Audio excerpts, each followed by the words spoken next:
పూర్తి వివరాలకు చదవండి రేపటి అక్షర శిల్పం దినపత్రికలో. ఏపీ బీజేపీకి కొత్త నేత వస్తున్నారా? ఆంధ్రప్రదేశ్లో చిన్నమ్మను మార్చేస్తున్నారట. పురంధేశ్వరిని మార్చాలని సామాజిక వర్గం కోణంలో ఎవరి ప్రభావం? ఆంధ్రప్రదేశ్ బీజేపీలో నాయకత్వ సమస్య ఇబ్బందికరంగా మారినట్లు కనిపిస్తుంది. కేవలం టీడీపీ జనసేనతో కలిసి పోటీ చేయడం వల్లనే ఆ మాత్రం నియోజకవర్గాల్లో బీజేపీ గెలిచింది. లేకుంటే ఆంధ్రప్రదేశ్లో బీజేపీ బలం 1% ఓట్లు మాత్రమే. అంటే దీనికి ప్రధాన కారణం నాయకత్వలేమి అని కేంద్ర నాయకత్వం కూడా నిర్ధారణకు వచ్చింది.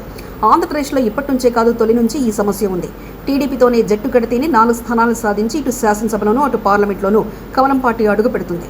పేరున్న నేతలున్నప్పటికీ వారు రాష్ట్ర స్థాయిలో ఓటర్లను ప్రభావితం చేయగలవారు ఎవరూ లేకపోవడంతో ఈ దుస్థితి కారణమని చెప్పక తప్పదు. గత ఎన్నికల్లో పురంధేశ్వరికి పార్టీ అధ్యక్షురాలుగా ఉన్నప్పటికీ ఆమె ప్రభావం పనిచేసింది తక్కువేనని చెప్పాలి.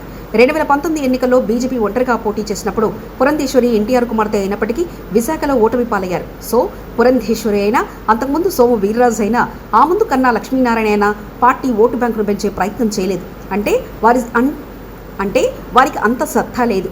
మోదీ చరిష్మా కూడా ఏపీలో పెద్దగా పనిచేయకపోవడంతో ఇతర పార్టీలపైన ఆధారపడి గెలవాల్సిన పరిస్థితులు రాష్ట్రంలో నెలకొన్నాయి. సామాజిక వర్గాల వారీగా ఆస్తుల పరంగా చూసినా అంతే. ఏమాత్రం పనిచేయదన్నది గత కొన్ని ఎన్నికల ఫలితాలు స్పష్టం చేశాయి. అయితే ఇప్పుడు పురంధేశ్వరిని మార్చాలని కేంద్ర నాయకత్వం నిర్ణయానికి వచ్చినట్లుగా తెలిసింది. ఈ పదవిని ఎవరికి ఇవ్వాలన్న దానిపై ఇంకా క్లారిటీ రాలేదు. అయితే ఎవరికిచ్చినా ఒరిగేదేమీ లేదన్న సంగతి తెలిసినా పార్టీని కొంతైనా ఊపు కలిగించేలా తీసుకెళ్లే నేత కోసం కేంద్ర నాయకత్వం అన్వేషిస్తుందని తెలిసిందే. పురంధేశ్వరికి పదోన్నతి ఇచ్చి ఇక్కడ బీజేపీ అధ్యక్షుడిగా సుజనా చౌదరిని నియమిస్తారన్న ప్రచారం కూడా జోరుగా జరుగుతుంది. సుజనా చౌదరి అయితే ఆర్థికంగా బలవంతుడు కావడంతో ఆయనకు పదవి ఇస్తే పార్టీ కార్యక్రమాలకు విరివిగా నిర్వహించే అవకాశం ఉందని, ఆయనను ఎంపిక చేస్తారని కూడా గత కొంతకాలంగా వినపడుతుంది. కానీ పురంధేశ్వరి, సుజనా చౌదరి ఒకే సామాజిక వర్గం కావడంతో ఈసారి బీసీలకు పదవి ఇవ్వాలని డిమాండ్ వినపడుతుంది.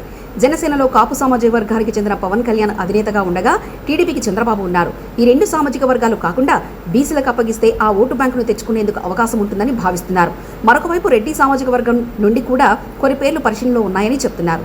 అయితే ఎప్పటికప్పుడు కేంద్ర నాయకత్వం ఆలోచనలు మారుతుండటంతో చివరకు ఆంధ్రప్రదేశ్కు బీజేపీ అధ్యక్షుడిగా ఎవరిని నియమిస్తారన్నది తేల్చారు. పొరుగు రాష్ట్రమైన తెలంగాణలో పార్టీ పదవి ఎవరికిస్తే ఆ సామాజిక వర్గం కాకుండా వేరే సామాజిక వర్గానికి పార్టీ అధ్యక్ష పదవి ఇవ్వనున్నారన్న టాక్ బలంగా వినబడుతుంది.